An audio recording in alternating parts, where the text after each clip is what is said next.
Bonjour à tous. Alors, bienvenue. Nous sommes à la séance extraordinaire du 15 décembre 2022 pour notamment l'adoption du budget. J'expliquerai la situation, pourquoi je suis ici à la place du maire. Mais avant de débuter le tout, nous allons passer par l'adoption de l'ordre du jour, si vous le voulez bien. Alors, nous avons un ordre du jour. Qui le propose? Gendron. Daou. Et Daou. Donc, nous allons pouvoir passer directement à la question de présentation du budget. Alors, je me présente. Bonjour, je suis François Leborgne. Je suis le conseiller municipal du district 8. Mais ce soir, je dois agir à titre de maire suppléant. Nous excuserons le maire Éric Allard qui ne peut se joindre à nous ce soir. Il arrive que la vie impose ses impératifs. Des circonstances hors de son contrôle l'empêchent de faire la présentation pour laquelle il s'est tant préparé. Mais vraiment, il s'est beaucoup préparé. Pour tout dire, en un délai de 36 heures, j'ai pu hériter de sa présentation. Merci, M. Allard. De m'approprier les données et de mettre le tout un peu à ma main. Toujours souriante, calme, experte et dévouée, Mme Cynthia Dionne, directrice des finances, a accepté de m'accompagner pour cette présentation. Je la remercie grandement et vraiment, c'est très apprécié. Elle assurera le volet comptable et administratif de l'information et moi, ce sera les aspects politiques. Les choix politiques, ça relève évidemment du Conseil. Et un budget, ce sont aussi des choix politiques. Chose préalable importante, formellement, solennellement, je souligne que le directeur général Sacha Langlois et Mme Cynthia Dionne sont autorisés à tout moment de parler librement, et je dis bien librement, durant la présentation. Ceci voudrait même dire corriger l'information que je pourrais donner, voire même m'interrompre avant que je ne m'engage vers le chemin de dire une bêtise. Ça se peut, j'en sais rien. L'esprit de ce point est quand même important. Il faut protéger la justesse et la transparence des informations offertes à la population. Cela est beaucoup plus important que la protection de mon ego personnel. Donc, aujourd'hui, au nom du maire Éric Allard, qui, je le répète, a mis beaucoup de temps et d'énergie dans cet exercice, et au nom du conseil municipal de Châteauguay, j'ai le privilège de vous faire la présentation du budget 2023 de la ville de Châteauguay. Soulignons que le conseil et l'administration de la ville, en toute collaboration, ont mis beaucoup d'énergie à préparer ce budget qui se doit d'être équilibré. C'est la loi. On n'a pas le choix. Il faut qu'il soit équilibré. Mais en tenant compte de 3 facteurs. Et je vous donne l'image d'une balance à 3 branches, avec 3 plateaux. C'est d'abord la capacité de payer. Le premier plateau, c'est la capacité de payer des citoyens. Les Châteauguoises et les Châteauguois trouvent évidemment qu'ils donnent beaucoup d'argent à la ville de Châteauguay et que les services sont très bien, mais que ça coûte cher. Puis plusieurs d'entre nous ont été élus sur ce type de point. Deuxième plateau, maintenir une organisation de qualité avec du personnel compétent et motivé. Aujourd'hui, le recrutement et la rétention d'un personnel qualifié et volontaire est un défi pour toutes les villes, y compris la nôtre.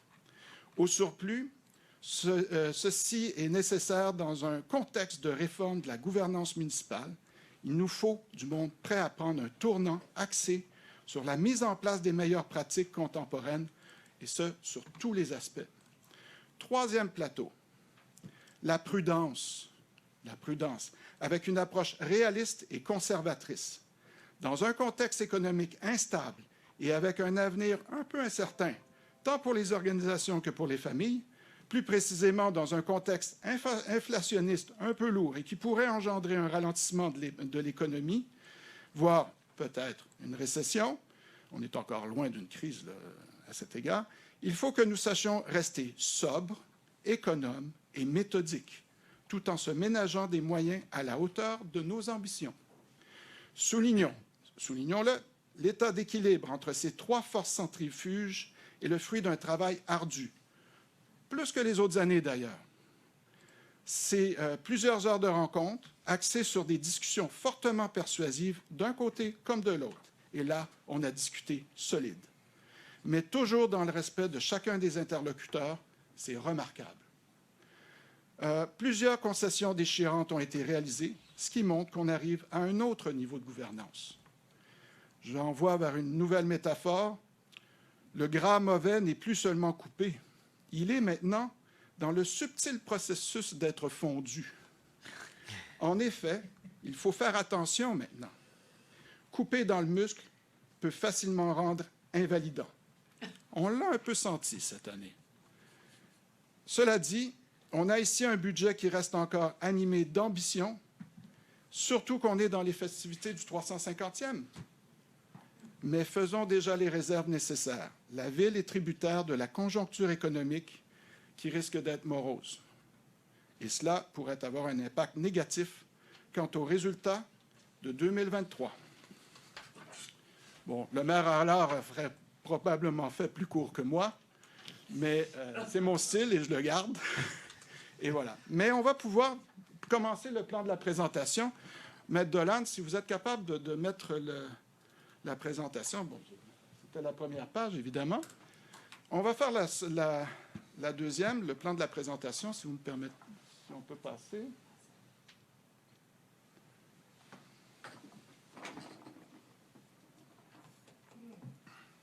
Bon, oups, on a un trapèze qui est là. Hein. Oui. Est-ce qu'on peut s'en débarrasser? Parce que... Je ne sais pas. Ça, c'est le projecteur en haut. Ah, voilà, c'est bon.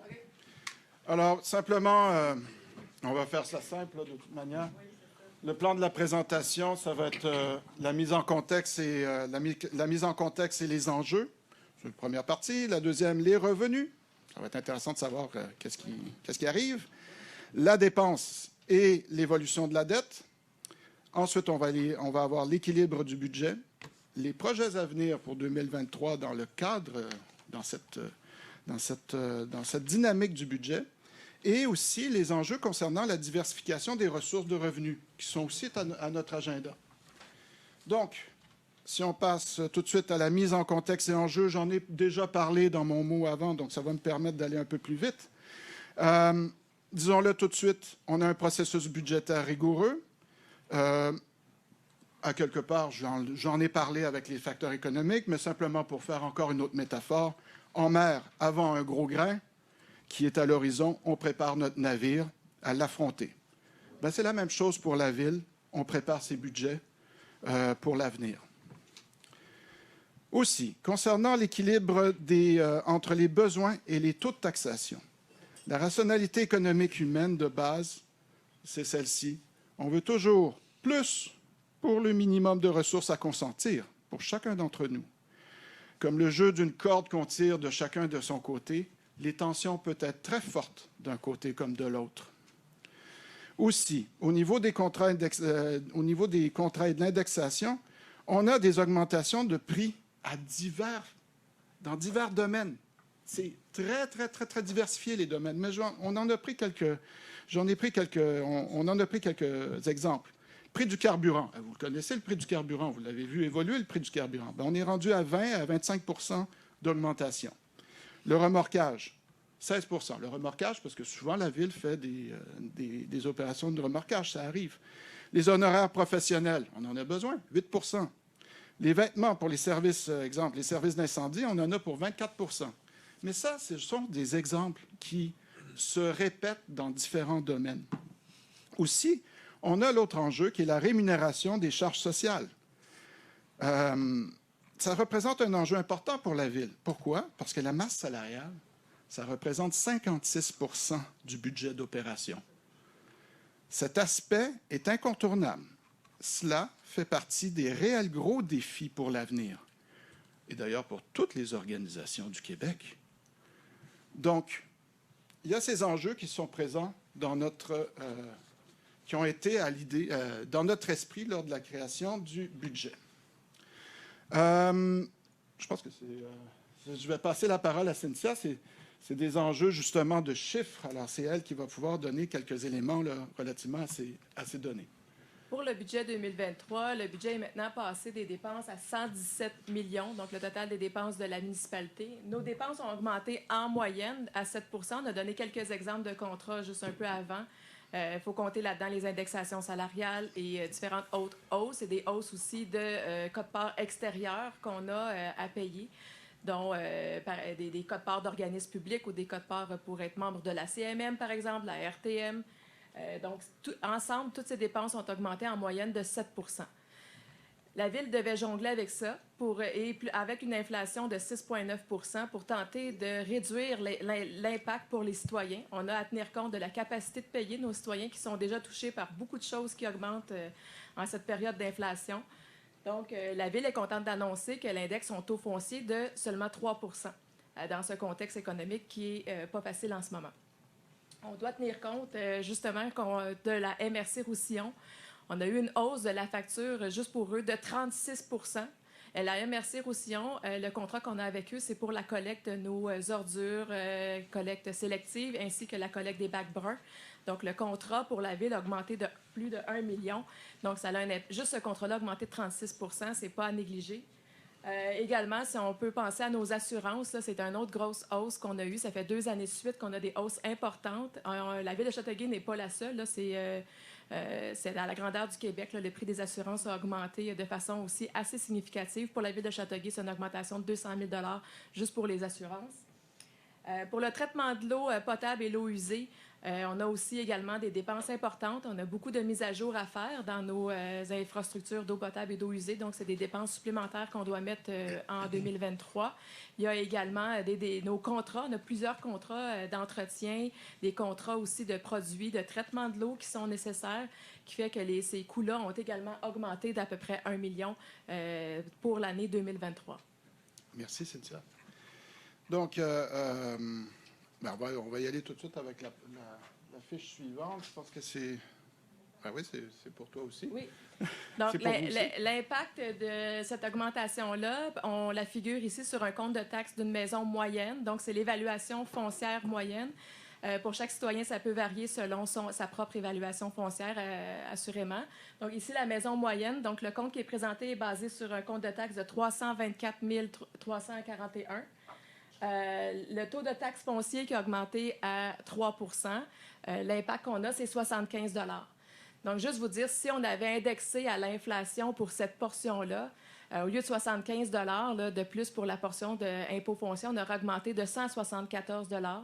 Si on avait monté au même taux que nos dépenses, qui est 7 % ou au taux de l'inflation, qui est aussi à peu près à 7 % là, à 6,9 %. Donc, ici, l'impact, on voit qu'on a réussi à serrer nos dépenses pour arriver à une taxation foncière de 3 %.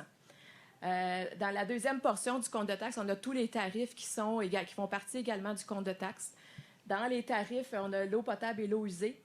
Et ici, on voit un impact assez important pour les 3 tarifs suivants, qui sont justement la collecte des ordures, ce que je vous ai parlé tout à l'heure, la collecte des ordures, recyclage et les matières organiques.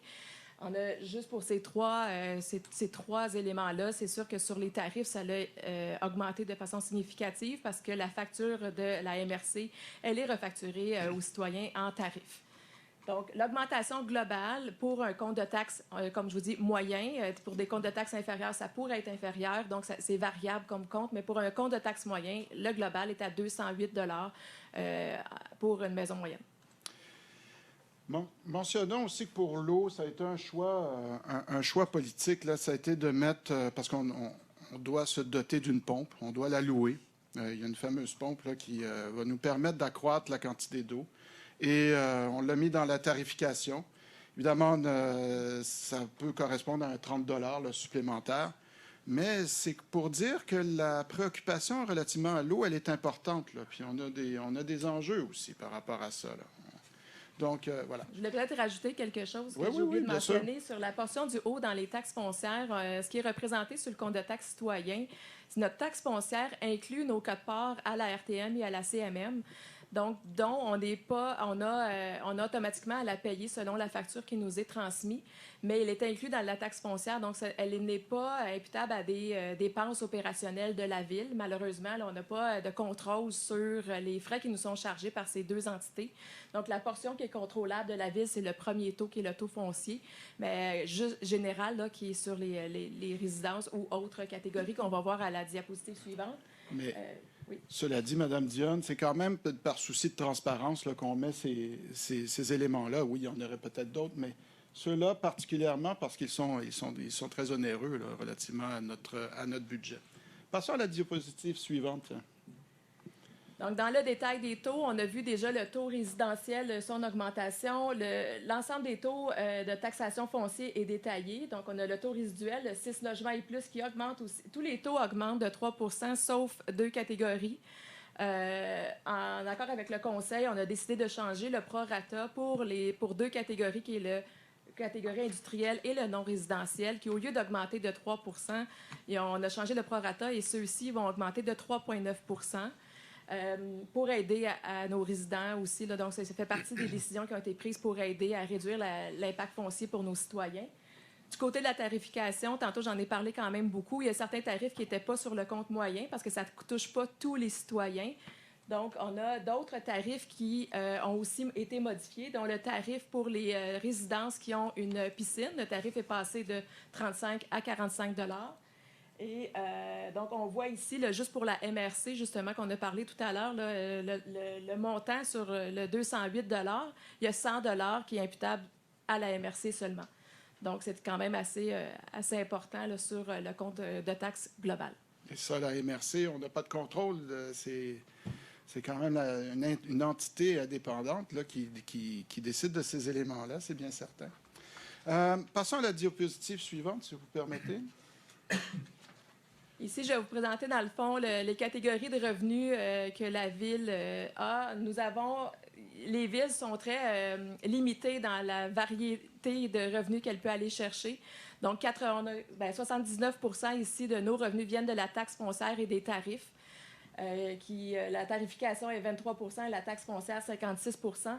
Les autres revenus que la Ville peut aller chercher sont, par exemple, les droits de mutation, imposition de droits, les services rendus, donc les services rendus à la population qui sont tarifés, et compensation tonale lieu de taxe, donc, et certains autres tarifs, l'amende, pénalité et transfert. Ça, c'est des aides financières ou des subventions que la Ville reçoit.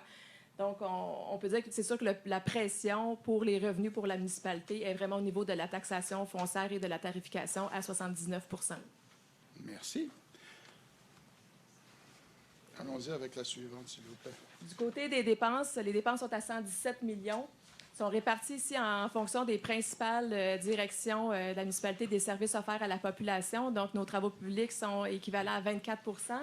Le service de police à 18 %.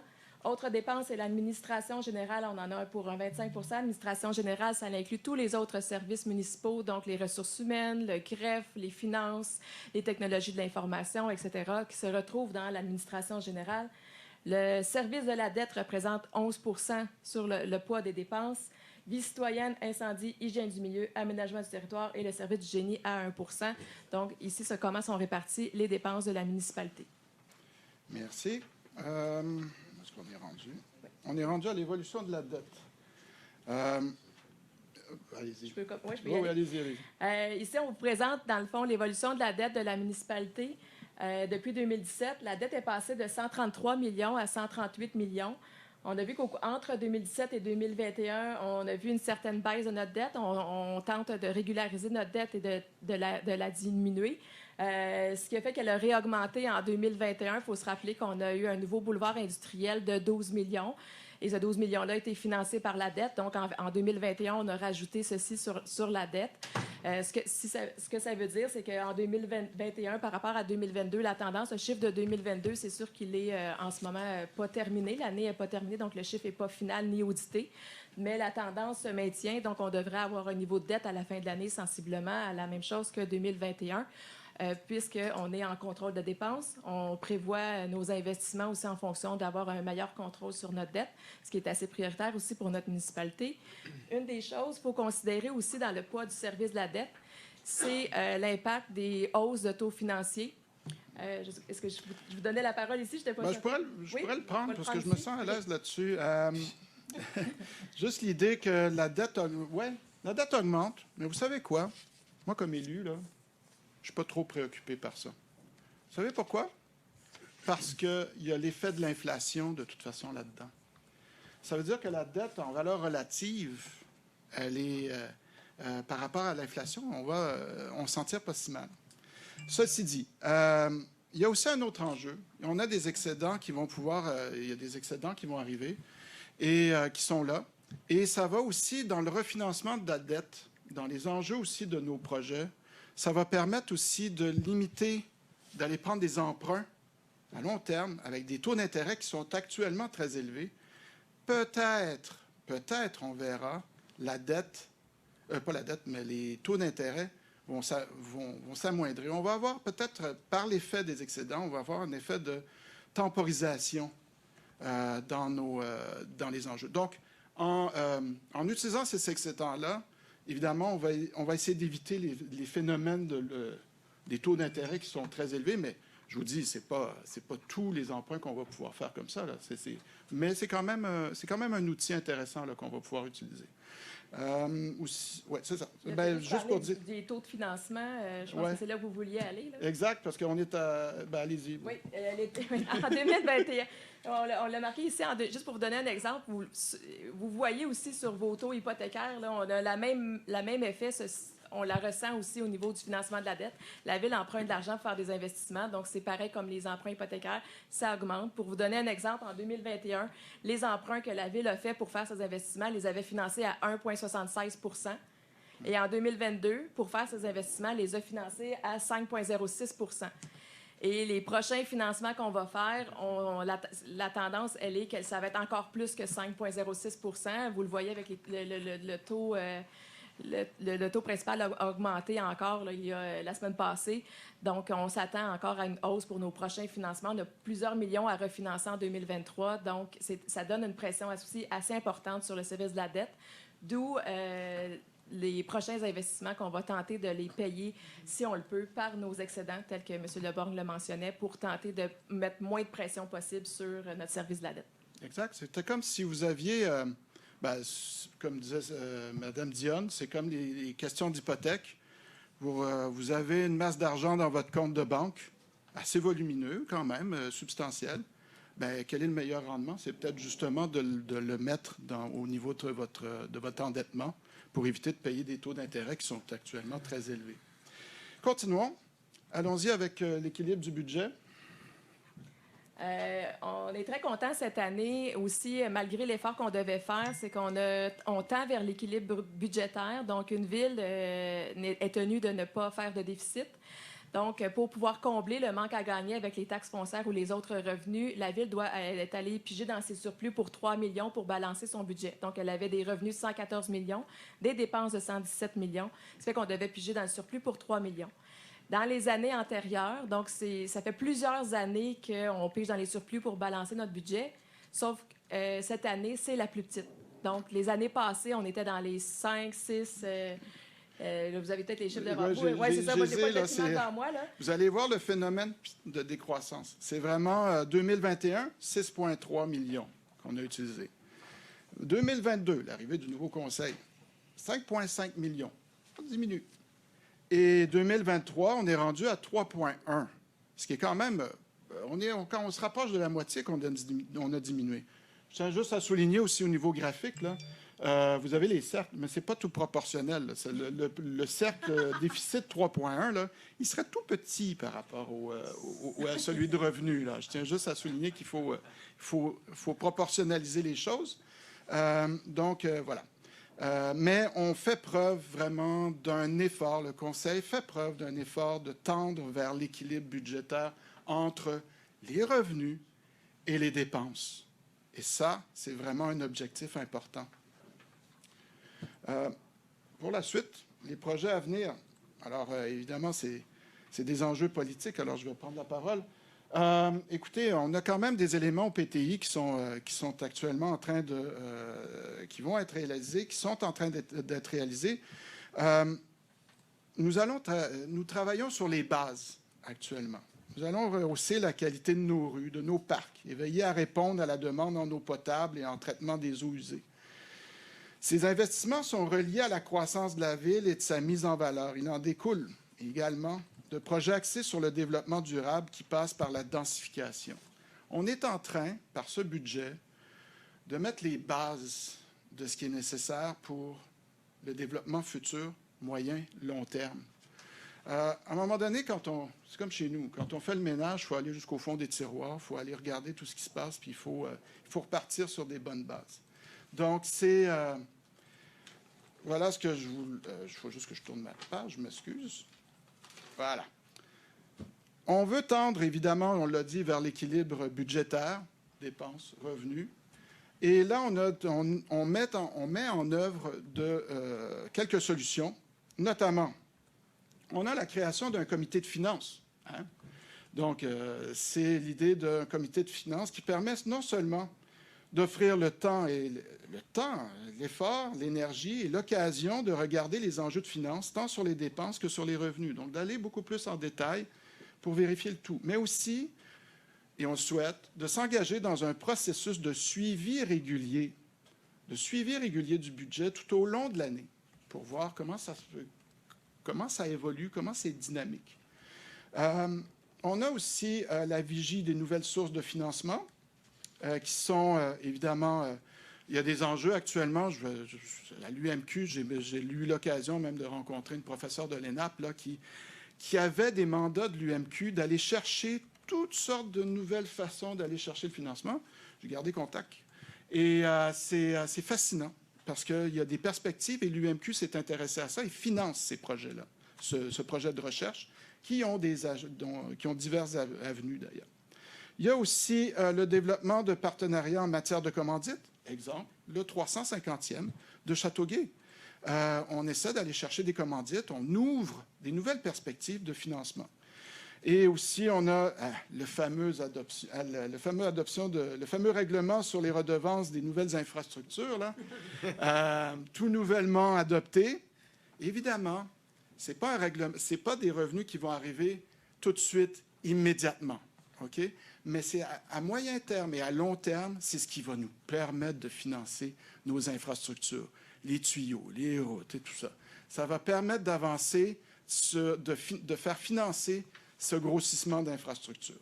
Aussi, on va changer de diapo, on n'oublie pas qu'on a des projets porteurs pour la ville. On a le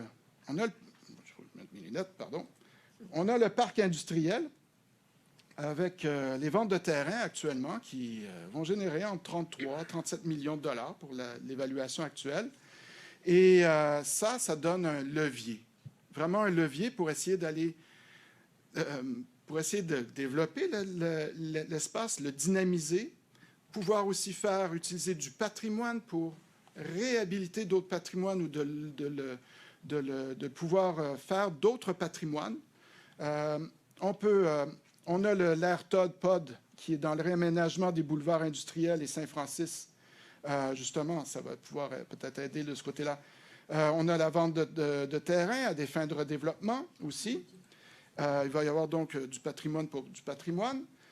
Et on a le secteur de René Lévesque. On a eu la consultation il y a à peine 48 heures sur justement l'endroit au niveau du PPU en 2022 qu'on vient d'adopter. Alors, en conclusion, concernant ce budget, on présente un budget non seulement équilibré au plan comptable, mais aussi équilibré sur des enjeux visant nos préoccupations de la capacité de payer des citoyens, de maintenir une organisation de qualité, d'assurer la prudence. Enfin, soulignons que c'est un budget qui nous permet d'avoir les moyens de nos ambitions. Voilà, je vous remercie pour votre écoute. Merci beaucoup. Alors, on va passer à l'adoption de cette proposition. Est-ce que quelqu'un propose l'adoption des prévisions budgétaires? Corbeil. Laberge. Non, que je suis. Oui, Est-ce que... donc, c'est vrai, c'est la période de questions. Ouais. Donc, allons-y avec la période de questions. Est-ce qu'il y a des questions? Oui, bien sûr. Venez. N'oubliez pas de vous nommer et d'indiquer le district duquel vous venez.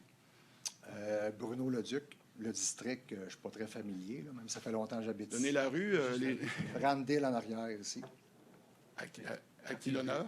Arlene. Ah, c'est Arlene. C'est donc le district? Quartier 2. Je ne suis pas très souvent ici, puis vous ne me verrez pas souvent parce que je ne suis pas très politique et ces choses-là, mais je voulais juste une question sur le fameux budget, le réalignement du boulevard Saint-Francis et industriel. On parle-tu bien des où est-ce que le Petro-Canada et le Shell que vous voulez... Oui. OK. Ça, vous prévoyez dépenser combien pour ça? Voulez-vous que je donne la Ouais, réponse ou allez-y. M. le DG? Ou Monsieur le DG, tiens, Monsieur le DG. Je peux répondre, c'est comme vous voulez. Dépenser pour quoi? L'acquisition des terrains ou pour... Non, pour réaménager, là, pour... Pour ventiler actuellement, l'entente avec la Ville A, c'est 8,5 millions pour l'acquisition des terrains.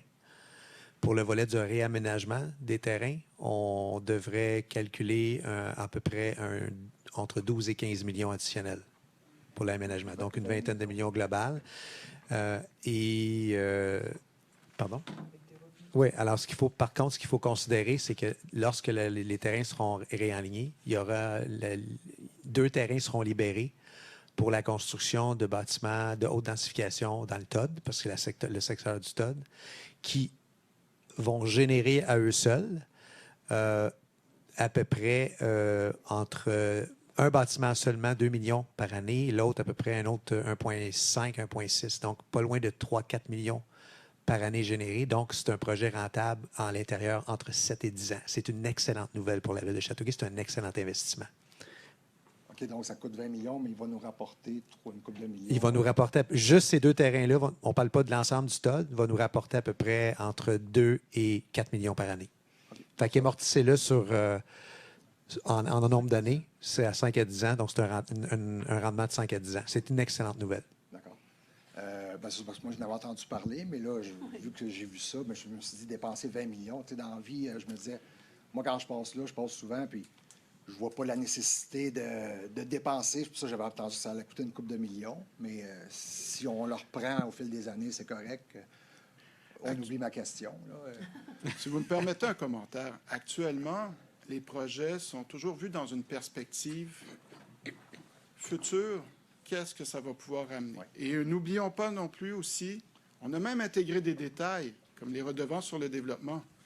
Faut que les infrastructures se payent aussi avec ce type de projet-là. Ouais. Donc, ce n'est pas aux citoyens de payer pour les infrastructures, il faut que ça soit intégré aussi là-dedans. Donc, actuellement, on est évidemment, c'est moyen, long terme, là, qu'on va voir le tout construit. Mais c'est notre rôle ici comme conseiller, comme maire, M.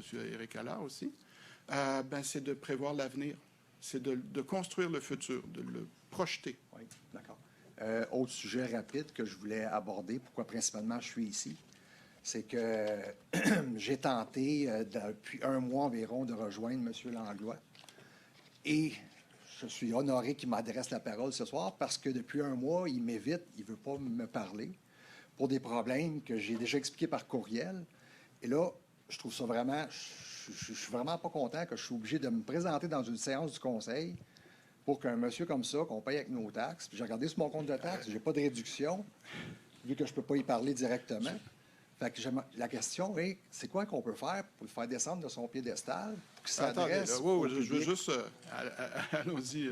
Je vous explique les faits. Allons-y doucement. Oui, absolument. C'est parce que moi, ce que je me souviens, comme je vous dis, je suis pas très familier avec la politique, mais notre ancien DG, quand il est parti... Il y a eu une prime de départ de 250 000, ce qui équivaut peut-être à son salaire annuel. Oui, mais je ne sais pas c'est quoi son salaire, mais ça doit être dans ses environs. Cela dit, je me dis, comment ça, j'arrive pas à je vais juste vous dire une chose.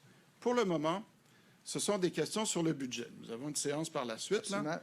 Donc, je vais vous demander de réserver la chose pour plus tard. Et je vais vous demander une autre chose, parce qu'on a une deuxième séance tout de suite après. Okay? Ah, OK. Donc, d'un plan formel, je souhaite qu'on reste toujours dans le cadre du budget, des questions sur le budget, parce que ça peut aller loin. Donc, on va se limiter sur les enjeux du budget. Tantôt, on a une séance extraordinaire, oui. Normalement, c'est sur les questions.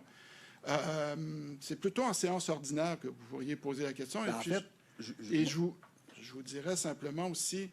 Faites attention de pas trop viser les choses, que vous ayez... Donc, je vous invite de revenir à la séance qui va suivre tout de suite après. D'accord? Moi, je vous explique les choses comme je les vois là, en tant que citoyen. Je vous ai, moi, quelqu'un qui ne veut pas me parler, expliquer. Je vous il ai fait dit, je vous ai dit un moment, là, Oui. je ne peux pas vous entendre sur ce genre de questions-là. Pour le C'est moment, C'est dans combien de temps? c'est dans pas long, là. On finit la période de questions, puis on embarque tout de suite sur l'autre séance. On va adopter nos choses. Avant 7 ans. Avant 7 ans. Ah, c'est une séance extraordinaire, donc on est obligé de se limiter. Mais vous savez quoi? Restez, puis on va vous entendre, OK? Mais de manière informelle, d'accord? C'est bon? Je comprends pas. Parce qu'une séance, comme le greffier me le rappelle, puis je suis pas habitué là, d'être président de séance, là, évidemment, c'est que normalement, une séance extraordinaire, c'est sur les enjeux, les questions se posent sur les enjeux qui sont à l'ordre du jour de la séance extraordinaire. Normalement, dans une séance ordinaire, on poserait des questions sur tout ce qui pourrait viser la ville. Mais en ce moment, on est dans des séances extraordinaires, d'accord? Donc, moi, je vous dirais, Mais là, vous me dites, il faut que j'attende combien de temps? non, mais ce que je vais, parce que je m'adapte, OK? Je vous dirais simplement, attendez un moment, on va faire la seconde séance. Vous ne pourrez pas poser de questions, mais on est quand même dans la salle ici, là. Donc, les questions que vous voulez recevoir, on peut le faire de manière informelle par la suite. C'est ça que je vous dis, simplement. J'ai OK? la misère aussi. Vous me dites, On va vous que je répondre. peux pas poser de questions. Non, vous ne pouvez pas poser... Je vais vous répondre très honnêtement, là. Vous ne pouvez poser de questions que sur le budget. Pour le moment. Pour le moment. OK? Mais là, ça me sert à quoi de rester si je ne pourrais pas poser des questions? Parce que ce que je vous dis, c'est qu'on est prêt à vous entendre de manière informelle quand la séance sera terminée. C'est tout. OK. Quand les séances seront terminées. C'est dans combien de temps? Vous ne serez pas déplacé pour rien, là. Une vingtaine de minutes. Soyez un peu patient, puis on va vous pas de problème. entendre. OK? Mais de manière informelle. Oui. D'accord? C'est quoi que vous voulez dire informel? On ne pourra pas le faire dans le cadre de la séance du Conseil spécial, parce que ça OK. porte seulement sur les questions du Conseil spécial. C'est bon. Voilà. Bonsoir, Monsieur le maire supplément. Bonsoir. Pour 2-3 mois, vous avez dit la dernière fois? Pardon, je ne vous ai pas suivi. Pas plus que 2 mois, vous avez dit? Pas plus que 2 À mois. la dernière assemblée, il me semble que j'ai entendu ça. Pas plus que 2 mois, mon Ah oui, maximum. jusqu'au mois de mai. Ouais. En effet. C'est juste pour comprendre le budget, là, si je le comprends bien. On parle de 3 sur le taux foncier. Ça donne combien en pourcentage, le 208 de plus sur les... En pourcentage? Le pourcentage global avec l'effet combiné Juste le des tarifs, 208 de plus les tarifs. le tarif et taxation, on Ouais. est à 5,8 3 plus 2 points. à peu près. Ça veut Le dire que combiné ensemble, ça donne 5,8 Ça veut de dire que l'effet l'augmentation est vraiment de 5,75. global, à peu près pour tout le monde, sauf que ça varie. La portion du haut va varier pour les citoyens. Fait qu'il y en a qui vont se retrouver à moins que 5,8. Ouais.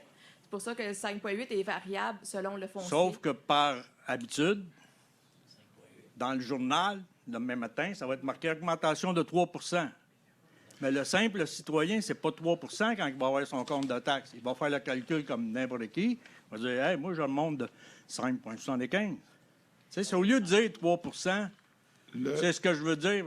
Au lieu de dire les taxes à Châteauguay augmentent de 3 c'est pas vrai. Ça monte de 5,75 en gros. Avec les enjeux qui sont externes.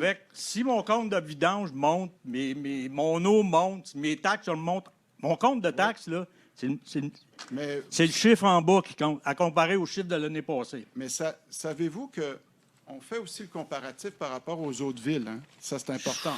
Quand vous lisez dans le journal par rapport aux différentes villes, puis là, je ne veux pas qu'on fasse de confusion.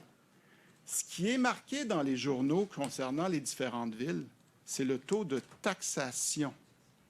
OK? Pas l'enjeu de la tarification. Il faut faire attention avec ça. Ouais, moi, ce que je veux dire, dans gros, ce que je veux... Mais vous avez raison Le sur le simple fond. citoyen, il veut comprendre, c'est pas 3 qu'il va avoir d'augmentation, c'est 5. Vous avez raison. Vous avez C'est la raison que je vais entendre de dire du conseil, oui, c'est 5. Oui, c'est 5. Ah, c'est ce que 5. le... C'est C'est même parce que 5 les chiffres, on peut faire dire... 5,8 On peut faire dire n'importe quoi des chiffres. Oui, c'est vrai qu'on peut les faire parler. Moi, c'est juste une clarification que... Mais la seule chose, 5,8, vous avez raison. On vous l'accorde. Il Merci. n'y a pas de souci. C'est simplement qu'il faut bien faire attention quand on va faire des comparatifs avec les autres villes. C'est vraiment Je suis bien placé pour le savoir. Je vais peut-être apporter une petite précision, c'est que tous les citoyens vont avoir le 3 parce que ce n'est pas tous les citoyens qui vont avoir 5,8. Non? C'est ça la différence entre les deux, c'est Je que le tout le comprends, monde d'autofonciers je le comprends. vont avoir 3 Il y a des citoyens qui n'ont pas de piscine, par exemple, il y en a qui en ont. Il y en a qui ont les collectes de volumineux, il y en a qui n'en ont pas. Donc, l'effet des tarifs n'est pas le même pour l'ensemble des citoyens. Donc, c'est pour ça qu'on ne peut pas dire que c'est 5,8 pour tout le monde, c'est pas vrai. Ça dépend de plusieurs facteurs. Le nombre de logements, les 6 logements et plus, c'est pas le même qu'un résident. Donc, c'est pour ça. Mais vous avez raison sur l'effet combiné du taux de taxe. Donc, votre compte de taxe global, incluant les tarifs au seuil en bas, oui, l'effet pour un compte de taxe moyen, c'est 5,8 Et le taux, je n'ai pas vu, là, on ne le voyait pas bien, là. Le taux pour la régie Beauchâteau, as-tu monté? Non. Il a Elle a descendu, il a baissé. diminué. En fait, on a une situation particulière par rapport à Beauchâteau. Si on peut revenir sur la... Ah, je ne le voyais pas, je l'ai pas. Ben, on l'a vu à un moment donné sur la tarification. En fait, on a un bonus cette année. Bravo. Mais c'est juste pour cette année. C'était un enjeu comptable là, qui est arrivé. Là. Donc, sur la question de Beauchâteau, il y a... Il y a une diminution, mais pourquoi? Parce qu'il y a comme un remboursement de trop-plein payé. OK? Ah, c'est bien. Mais ça, c'est bon pour cette année. D'accord? Et je vous dirais aussi une autre chose. On a le 5,8, c'est ça? Il faut garder en tête, l'inflation, c'est combien? 6,9. Donc, on est en dessous de l'inflation. Je ne critique point le budget de la Ville. Je vous dis bravo pour le budget, mais je voulais juste que ça soit bien clair. Vous avez Pour raison. le simple citoyen, ils ne disent pas qu'on se fasse dire politiquement « Hey, on a manque de 3 », c'est pas vrai. Tu sais, ça l'augmente. En moyenne, on va dire 5, là, une moyenne. En passant, pour la régie des Beauchâteaux, moi, j'ai un de mes beaux-frères qui reste à Trois-Rivières, puis il est fait visiter ça là 2 semaines. Puis lui, il a travaillé pendant 30 ans à l'Université de Trois-Rivières, dans une ville universitaire. Il dit, ce que vous avez à Châteauguay, c'est de l'or. Il dit, il n'y a pas un terrain de football à Trois-Rivières qui est comme ça. Il n'y a pas un sportplex qui a ça. L'Université de Trois-Rivières n'a même pas ça. Donc, il faut rentabiliser le plus possible ce secteur-là. Et il faut que les gens qui l'utilisent payent. Et ça, vous avez l'appui de beaucoup de citoyens, je pense. Bien, merci pour votre commentaire. Puis je vous félicite encore. Merci. Merci, c'est gentil, merci. Est-ce qu'il y a d'autres questions? Sinon, on va passer, oui, aux questions sur Internet, les questions en ligne. Bonsoir. Bonsoir. Nous avons seulement une question ce soir provenant de Mme Chantal Payan.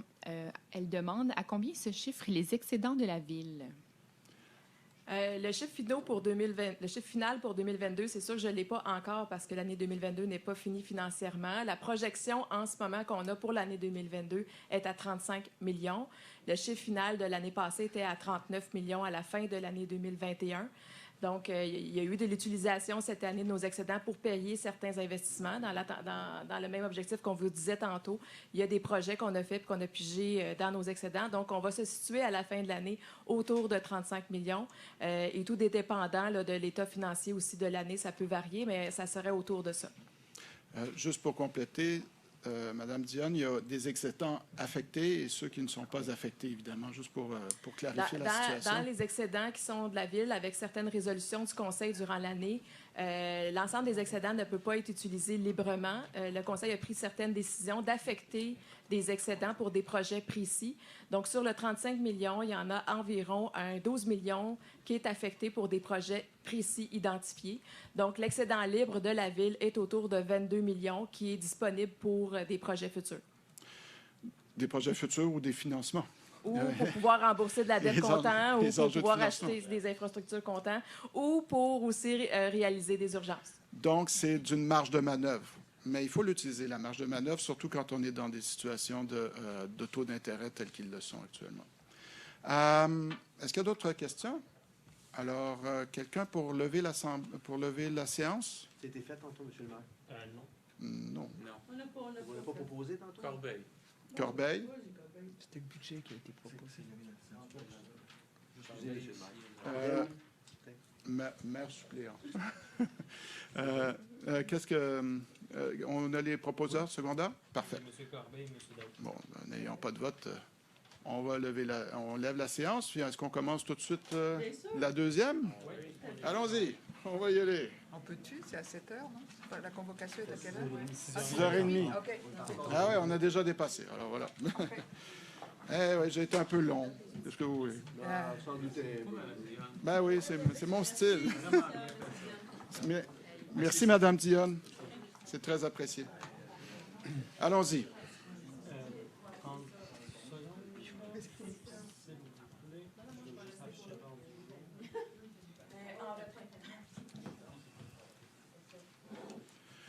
Donc, je vais attendre que M. le greffier soit prêt. Vous êtes correct? Parfait.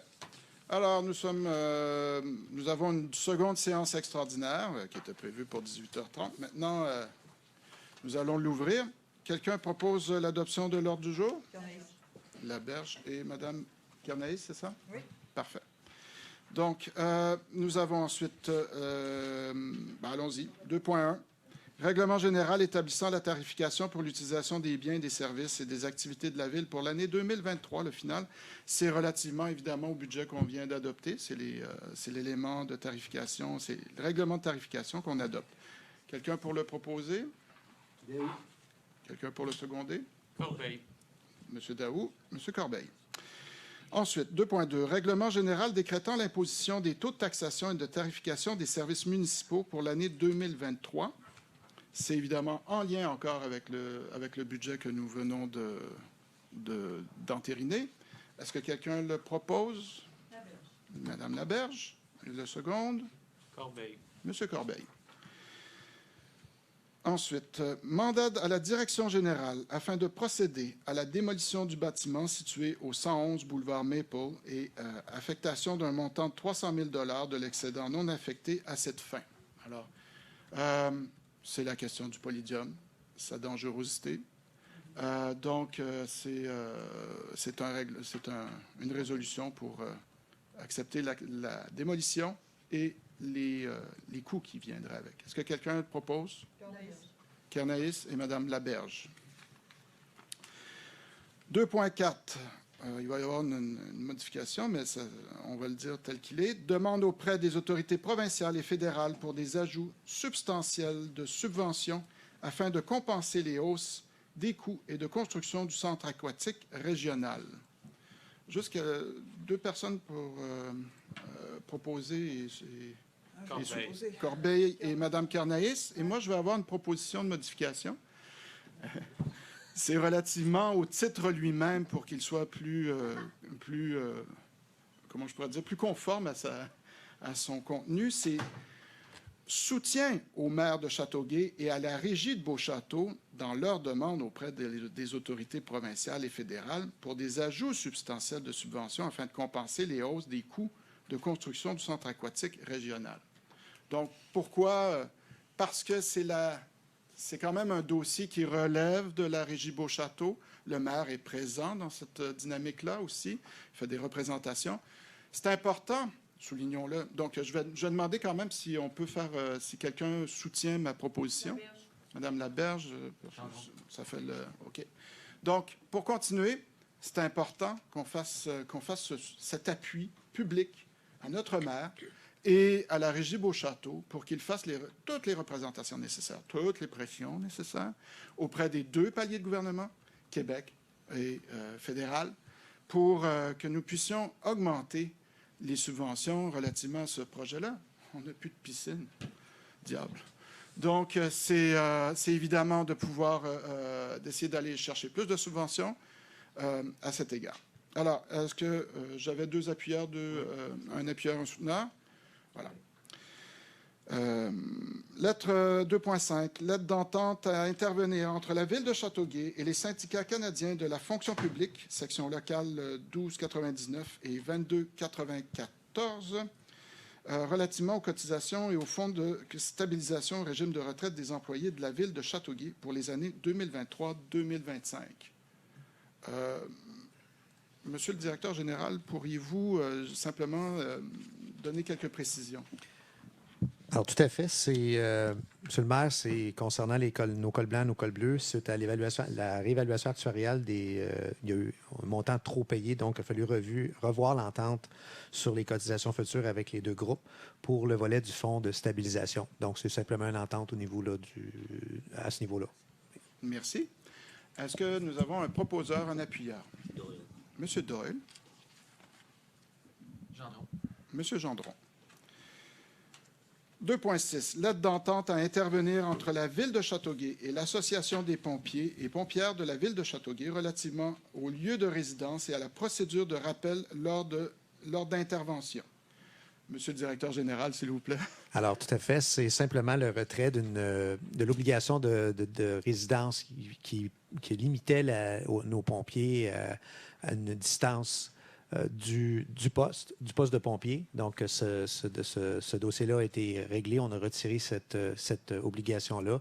Et avec ça, aussi le règlement de quelques griefs et dossiers là, qui concernaient les pompiers de la ville. Voilà. Merci. Est-ce que j'ai un proposeur et un secondeur? Ou une proposeuse? Monsieur Daou. Corbeil. Monsieur Corbeil. OK. 2.7, autorisation de destruction de documents inactifs conformément au plan et calendrier de conservation. Alors ça, je suis capable de l'expliquer. C'est qu'on prend des caisses de papier, puis on les met à la déchiqueteuse pour qu'on ne soit pas capable de rien lire dessus. Alors, est-ce qu'il y a un proposeur et quelqu'un qui seconde? Monsieur Doyle et Monsieur Gendron. 2.8. Affectation de l'excédent non affecté d'un montant de 600 000 $ pour les travaux de réaménagement de la cour municipale et de la salle de conseil de ville située au 71 rue principale. Simplement pour vous dire, dans ce dossier, vous êtes dans une salle que bientôt nous n'occuperons plus. Alors, profitez-en bien, là, de manière très intense. Parce que ça nous coûtait 180 000 $ par année, le loyer plus les frais d'entretien et tout ça. Alors, 180 000 $ d'économiser. On va pouvoir utiliser notre propre bâtiment pour faire un conseil municipal et une cour municipale qui va être active. Très active, d'ailleurs. Donc, est-ce que j'ai un proposeur et j'ai un secondeur? Carnaïs. Madame Carnaïs, Monsieur Gendron. Nettoyage du terrain au 332 rue Brahms. C'est un enjeu ou c'est une haie là, qui est problématique. Là. Est-ce que j'ai un secondeur et un appuyeur? Gendron. Monsieur Gendron. Madame Laberge. 2.10. Approbation des dépenses d'un montant de 565 747 $ relative aux travaux d'amélioration réalisés sur le boulevard Salaberry-Nord, présenté dans le cadre du programme d'aide à la voirie locale, avec le volet projet particulier d'amélioration. Celui-là, je pense que je vais vous demander simplement, est-ce que vous avez plus de détails, Monsieur le directeur général? Pour le volet du PAVEL, le volet projet particulier d'amélioration, celui-là? Oui. Alors, Monsieur le greffier, juste ressortir le gamme, s'il vous plaît. C'est la réduction de compte. La reddition de compte, voilà. Exact. C'est la reddition de compte pour le dossier de Salaberry-Nord. OK. Nous avons reçu des subventions à ce moment-là. Nous devons faire une réduction de compte à qui de droit? À une autorité. Au ministère. À une instance en Oui, autorité. Voilà. C'est une Alors, reddition de disons-le compte au comme ministère. ça. Est-ce qu'on a quelqu'un qui appuie et Corbeil. qui soutient? Monsieur Corbeil et Monsieur Doyle. Continuons. Autorisation à Simon Boudreau de la firme Activa Environnement à agir comme représentant pour déposer une demande d'autorisation pour la passerelle du parc Chèvrefils et affectation de l'excédent non affecté pour 10 000 $. Alors ici, c'est une entreprise qui va pouvoir faire les démarches pour demander l'autorisation auprès du ministère de l'Environnement, si je ne me trompe pas. Donc, parce que la passerelle qui va être construite, qui est visée par le 350e, elle passe au-dessus de la rivière. Et donc, si on touche à l'eau, il faut une autorisation du ministère de l'Environnement. Carnaïs. Bon. Madame Carnaïs. Monsieur Daou. Désolé. Continuons. Affectation de l'excédent non affecté d'un montant de 850 000 $ pour les études préparatoires pour le réalignement du boulevard industriel avec le boulevard Saint-Francis. Ici, c'est aussi des enjeux de services, de plan et de vie, et il y a des enjeux d'ingénierie, donc relativement à ce projet. Est-ce que quelqu'un soutient? Qui propose, en fait? Monsieur Gendron, Monsieur Daou. J'ai maintenant une période de questions sur les enjeux, puisque c'est un conseil spécial, une séance spéciale extraordinaire. C'est sur les enjeux qui sont inscrits sur cet ordre du jour. Donc, je vous propose, est-ce qu'il y a des questions? Vous pouvez venir au micro, il n'y a aucun souci. Robert Tanguay, District 7. Merci. Pour le Polydium, Ouais. ma question est, on demande plus de subventions, je suis 100% d'accord. Ouais. Est-ce que le projet en tant que tel du Polydium va être repensé? Là, on disait une plage. La priorité présentement, je pense, c'est une piscine pour nager. La plage, on peut aller à la plage de l'île Saint-Bernard, on peut aller à la plage. Je pense que la grosse priorité, puis je parle avec beaucoup de gens, puis eux autres, leur grosse priorité, c'est la piscine pour le sport-études, mais non la piscine de divertissement pour les familles. Je peux... Est-ce que la régie s'enligne vers ça avec la ville? Elle s'en va vers ça pour baisser le coût? Puis... Je peux m'avancer, là, puis vous me corrigerez si je me trompe, OK? Toujours. Le directeur est autorisé à me corriger. Donc, oui, actuellement, on est en train de faire l'analyse si c'est possible d'aménager autrement, réduire l'ampleur du projet et évidemment parce qu'on voit bien que ça coûte très cher, là. Donc, on va vérifier les choses, mais actuellement, c'est en analyse. D'accord? Donc, on est rendu là. Je ne sais pas si M. le directeur général veut rajouter quelque chose. En fait, vous avez... votre demande est exaucée, dans le sens que tout le projet comme tel est revu au niveau de façon à diminuer les coûts le plus possible, incluant le volet là, aquatique là, général. On s'en va davantage vers un bassin avec 10 corridors et tout ça pour limiter les coûts. Là. Voilà. Mme Carnez voulait ajouter quelque chose. On a eu aujourd'hui une séance du conseil de la régie et on a même eu l'agenda où d'ici le mois de mars, on aura une proposition vraiment de nouvelles propositions. Voilà. La question, c'est de savoir si on peut ou non le faire. Oui. Okay. Juste une petite remarque, je regarde M. Gendron avec sa petite fille. À l'Assemblée nationale, à cette heure, les enfants sont permis. D'assiéger... Pas de problème de mettre une chaise juste à l'arrière pour que la petite, quand ils viennent à l'Assemblée... Non, mais je pense que s'ils le font à Québec, on peut le faire. Oui, on peut. Bien sûr, il y a une chaise à côté de M. Merci pour l'information.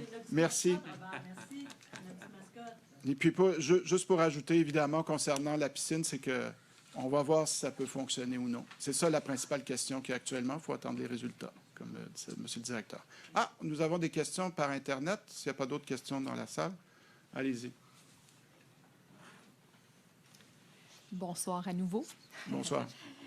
Donc, nous avons une seule question pour l'instant, provenant toujours de Mme Chantal Payan. Elle demande quels sont les documents inactifs qui seront détruits. De quoi s'agit-il exactement? Monsieur le greffier, je pense que vous pourrez donner un petit peu de substance à ces caisses.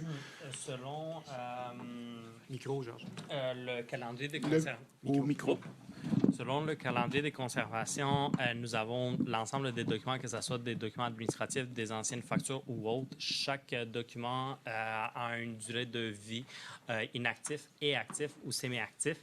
Et après un délai que ce soit 7 ans, 10 ans ou 5 ans, les documents, question de ne pas les faire un entreposage de documents inutiles, à ce moment-là, on les détruit. Pour pouvoir les détruire, il faut faire un résumé de qu'est-ce qu'on détruit, avoir une copie, vérifier la copie, savoir c'est quoi exactement. Si ça respecte le calendrier, à ce moment-là, on les détruit. Mais c'est des documents, ça peut être des permis, ça peut être des documents, des notes, ça peut être des factures, des anciennes factures suite au délai inactif qui doit être gardé selon le calendrier de conservation. Merci. Est-ce qu'il y avait d'autres questions? S'il n'y a pas d'autres questions, on va proposer la levée de l'Assemblée. Est-ce qu'il y a quelqu'un qui propose? Madame Laberge, est-ce que quelqu'un seconde? Monsieur Daou. L'Assemblée est levée. Bonne fin de journée. Merci, au revoir. Merci à tous. Très bon travail.